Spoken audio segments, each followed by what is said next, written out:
Hey everybody, and welcome to the first video for Chapter 12. Chapter 12, I titled this The Silk Roads, but it's a bit more expansive than that. We will talk an awful lot about the trans-regional trade routes that developed all the way from the Pacific in the Far East in China, making its way through Asia into the Mediterranean world in Greece and Rome, but we'll also be discussing how the major empires of this time period fell, namely the Roman Empire in the Mediterranean world and the Han Dynasty in China.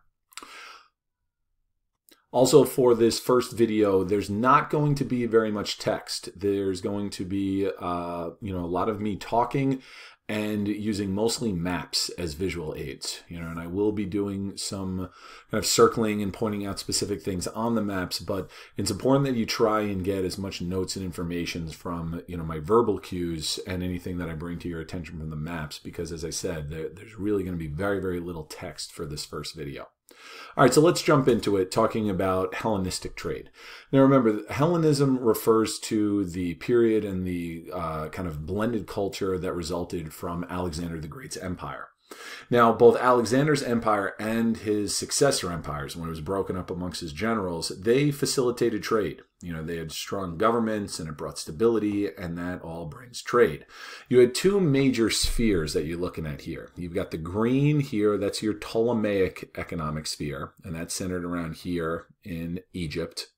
And then you've got your Seleucid economic sphere, which kind of goes all the way from Anatolia, which today would be Turkey, through the Fertile Crescent and up here along the Silk Road. Not so much down here into old school Persia itself, and certainly not into the Indus River Valley. But still, anything that went through here, they controlled. So while they didn't necessarily control the old Persian Empire, Persepolis, the capital there, anything that came along the Silk Road through their territory, it still brought them money. You notice an awful lot of the goods that were sold here. You had a lot of horses and grain from North Africa. You had frankincense and myrrh. I guess that's where the wise men brought it when they went to go visit Jesus in the manger. Down along the south of the Arabian Peninsula, you even have some cool stuff going on there with gold and pearls. A lot of horses coming from Central Asia. We'll talk more about that later. Silks, obviously. So a lot of good stuff coming through this area. Lumber as well. Slaves from a couple of different regions. And this trade routes, they even included down along the East African coast. And there wasn't a ton going on at this time because it wasn't like they had large population centers. But East Africa was joined in, south of the Sahara Desert was joined in this trade network due to the Hellenistic empires. And the Ptolemaic Empire in particular, because it was directly related, by sea routes through the Red Sea here to the Indian Ocean basin, they really had to kind of get familiarized with the whole monsoon season. If you wanted to do business going through the Indian Ocean, you had to pay attention to the monsoon winds, which they were blowing from, and what time of year it was. All right, now let's get into the Silk Roads. So just a very kind of big overview map, how they start in China, make their way through kind of, a couple go down into northern India, through Persia, Arabia, and then out into the Mediterranean. But you notice you have some blue routes in here as well for the maritime. It wasn't just overland. Yeah, the Silk Road, your kind of traditional one, is the one that's most famous. That'll go all the way from here, what today would be Syria and Lebanon, and directly through Central Asia to China. But it was really, when you're talking about the Silk Roads, you're talking about a broader concept of a number of different routes, both over land and sea.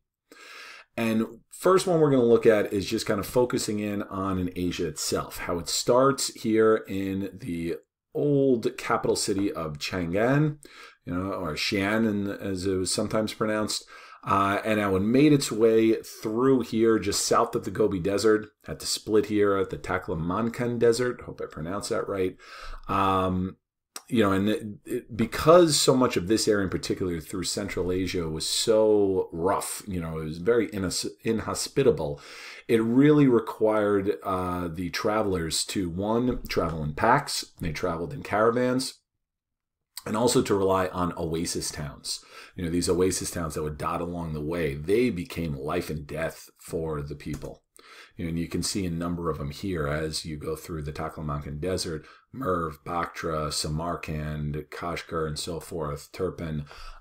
They were, the only show in town for these people as they were going through. But in any event, it splits to kind of go around the desert, you notice here, and where it kind of reunites just in this region of Bactria, that would be more Afghanistan today. One of the routes branches south and will take you down close to the Indus Valley, so you can bring it into India.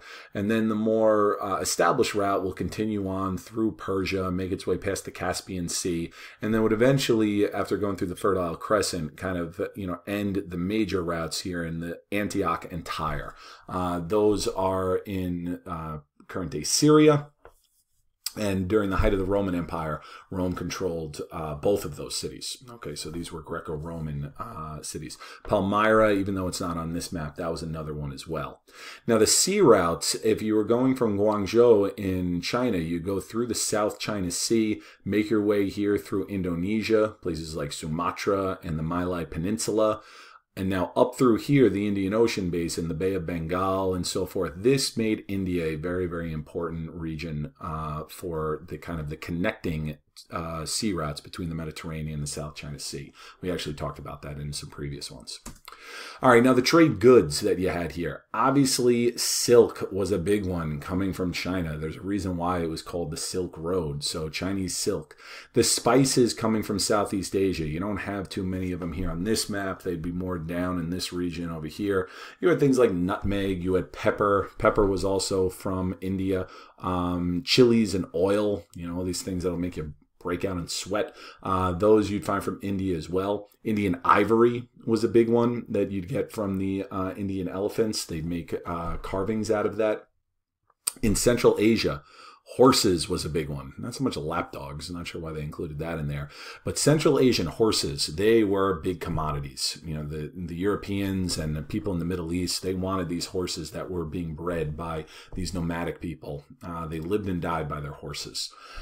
Jade was another big one as well. This was especially popular going that way into China. The Chinese loved to make carvings and jewelry out of the kind of greenish hued substance known as jade. Now, from the Mediterranean, you had wine coming from Greece. You had a lot of manufactured goods. You had your glassware, your woven goods, and so forth, metalwork. That would come from Greece. That would come from the Roman Empire. So you had a lot of that, less in the way of just kind of more natural resources, more in the way of manufactured goods over there. So a lot of stuff being brought to and from. And you would see this on both ends of the spectrum. You would see Chinese silks being worn by Roman noblewomen. Now, does that mean that Chinese merchants would travel all the way from Xi'an to Rome?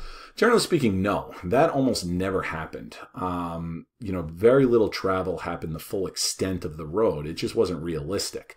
But the middlemen in here played a very important role. Whoops. Let me go back here. Okay. So by the time silk would make its way here through Central Asia, and then we, trade for something else, and then these guys would make it into the Middle East, and they traded for something else and make its way to Rome, it had actually increased in value. So it was worth its weight in gold, quite literally.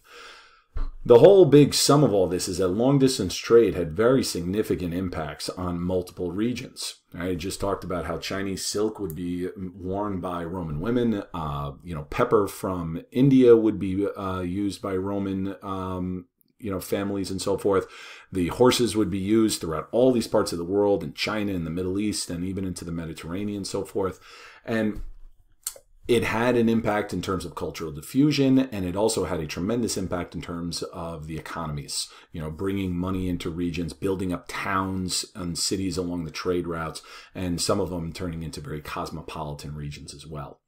All right, so that's just a quick overview on the trade routes themselves, and in the next video, we will get into the spread of religions.